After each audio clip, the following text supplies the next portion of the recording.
Assalamualaikum warahmatullahi wabarakatuh. Perkenalkan, nama saya Husniatun Hasanah, NIM 20023110037. Saya dari Prodi Ekonomi Pembangunan kelas A. Di sini saya akan menjelaskan sedikit tentang pemikiran ekonomi Ibnu Taimiyah dalam pandangan ekonomi Islam. Ekonomi berbasis syariah ini sudah dimulai sejak Islam berdiri di atas landasan Al-Quran dan hadis di bawah pimpinan ekonom bijak yaitu Muhammad SAW. Setelah wafatnya, perkembangan ekonomi Islam dibagi menjadi 3 fase. Pertama, tahap dasar 450 Hijriah. Pada fase ini muncul ekonom-ekonom Islam seperti Abu Yusuf dengan kitab Al-Kharaj yang banyak membahas mengenai keuangan publik atau public finance dan akuntansi syariah. Kemudian Muhammad bin Al-Hasan 804 Hijriah mengeluarkan kitab Al-Iktisab fi Al-Rizki Al-Mustahab tentang bagaimana mendapatkan penghasilan hidup yang bersih dengan cara sewa-menyewa, perdagangan, pertanian, dan industri, dan kitab Al-Asl yang membahas mengenai jual beli saham, kemitraan, dan bagi hasil atau mudharabah. Fase kedua berkembang dengan lahirnya ekonom kenamaan yaitu Al-Ghazali dengan kitabnya Ihya Ulum Al-Din, Ushul Al-Fiqh Al-Mustashifa, Mizan Al-Amal, dan Al-Tibr Al-Masbuk fi Nasihat Al-Mulk. Dalam kitabnya ia menjelaskan tentang korupsi, evolusi uang, riba, dan penimbunan barang. Sedangkan Ibnu Taimiyah dalam kitabnya Al-Fatawa Al-Isbah dijelaskan mengenai konsep harga yang fair dan adil sesuai landasan moral masyarakat.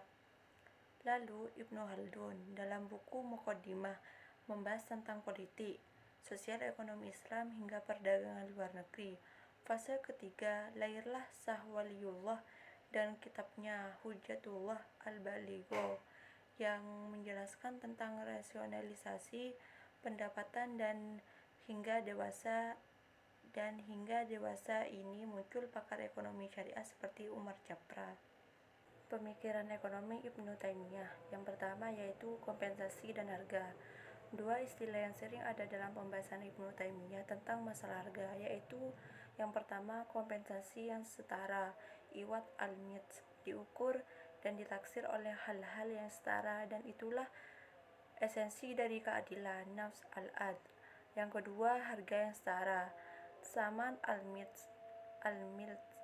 Ibnu Taimiyah membedakan ada dua jenis harga yaitu yang pertama harga yang tak adil atau terlarang dengan yang kedua atau B harga yang adil atau disukai. 12 harga yang setara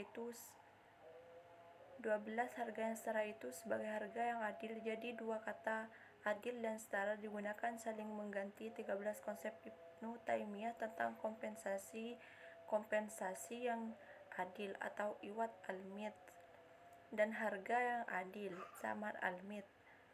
Tidaklah sama, kompensasi yang adil adalah penggantian sepadan yang merupakan nilai harga yang setara dari sebuah benda. Yang kedua yaitu keuntungan yang setara atau adil. Ibnu Taimiyah menganjurkan penjual berhak memperoleh keuntungan yang diterima secara umum atau al-rib al-ma'ruf tanpa merusak kepentingannya dan kepentingan pelanggannya. 17 keuntungan yang adil adalah keuntungan normal yang secara umum diperoleh dari berbagai macam model perdagangan tanpa saling merugikan. Ibnu Taimiyah berpendapat bahwa seseorang yang memperoleh barang untuk menghasilkan pendapatan dan memperdagangkannya dibolehkan melakukan itu, tetapi dia tidak boleh menarik ongkos dari orang yang membutuhkan untuk meraih keuntungan yang lebih tinggi ketimbang kebiasaannya atau al-rib al-mu'tad, dan sebaiknya tidak meningkatkan harganya bagi orang yang sangat membutuhkan.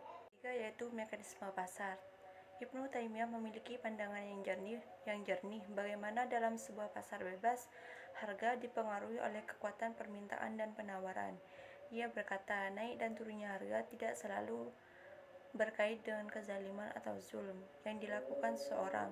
Jika membutuhkan peningkatan jumlah barang sementara kemampuannya menurun, harga dengan sendirinya akan naik. Di sisi lain, jika kemampuan penyediaan barang meningkat dan permintaannya menurun, harga akan turun. Kelangkaan dan kelimpahan tidak mesti diakibatkan oleh perbuatan seseorang. Ibnu Taimiyah mengidentifikasikan beberapa faktor yang berpengaruh terhadap permintaan dan konsekuensinya terhadap harga, yaitu ada 7. Yang keempat yaitu regulasi harga. Ibnu Taimiyah membedakan dua tipe penetapan harga, yaitu yang pertama, tidak adil dan tidak sah adalah memaksa penduduk menjual barang-barang dagangan tanpa dasar kewajiban untuk menjual. Merupakan tindakan yang tidak adil dan ketidakadilan itu dilarang. Yang kedua, adil dan sah. Saat pemerintah memaksa seseorang menjual barang-barangnya pada harga yang jujur jika penduduk sangat membutuhkannya. 23 dalam menetapkan harga, tingkat tertinggi dan terendah bisa ditetapkan sehingga kepentingan dua pihak penjual dan pembeli terlindungi. Ibnu Taimiyah tidak menyukai kebijakan penetapan harga oleh pemerintah jika kekuatan pasar yang kompetitif bekerja dengan baik dan bebas. Yang kelima yaitu uang dan kebijakan moneter. Fungsi uang menurut Ibnu Taimiyah sebagai alat tukar dan alat ukur dari nilai suatu benda. Melalui uang itu dari sejumlah benda diketahui nilainya. Mengenai kebijakan moneter, Ibnu Taimiyah berpendapat bahwa pemerintah harus mencetak mata uang yang sesuai dengan nilai transaksi yang adil dari penduduk, tanpa keterlibatan kezaliman di dalamnya, dan juga para penguasa jangan mempelopori bisnis mata uang dengan membeli tembaga kemudian mencetaknya menjadi mata uang koin. Bahkan pemerintah harus mencetak mata uang dengan harga yang sebenarnya tanpa bertujuan mencari keuntungan apapun dari pencetakannya agar kesejahteraan publik terjamin. Yang keenam yaitu kebijakan ekonomi. Menurut Ibnu Taimiyah, negara berhak melakukan intervensi terhadap hak individual untuk kepentingan manfaat yang lebih besar, seperti yang ke-1, menghapuskan kemiskinan. Yang kedua, pengawasan mekanisme pasar. Yang ketiga, mengontrol ekspansi mata uang dan mengawasi penurunan nilai mata uang. Dan yang keempat, perencanaan ekonomi. Yang ketujuh yaitu keuangan politik. Pembahasan Ibnu Taimiyah tentang anggaran belanja lebih lengkap ketimbang tentang penerimaan. Pembagiannya atas penerimaan publik menjadi 3 kategori, yaitu ghanimah, sedekah, dan fa'i, yang berkaitan pula dengan pembagian kategori serupa dalam pengeluaran publik. Ia melarang pengelakan pajak dan menasihati para pedagang untuk bersikap adil dalam pengenaan dan pengumpulan pajak, meskipun itu atas pajak ilegal. Ia mengingatkan konsekuensi dari pengenaan pajak yang diskriminatif dan tak adil. Sumber pendapatan yang paling penting adalah zakat, tetapi jumlah pokok kepentingan yang bisa dibiayai dari dana zakat itu sangat terbatas.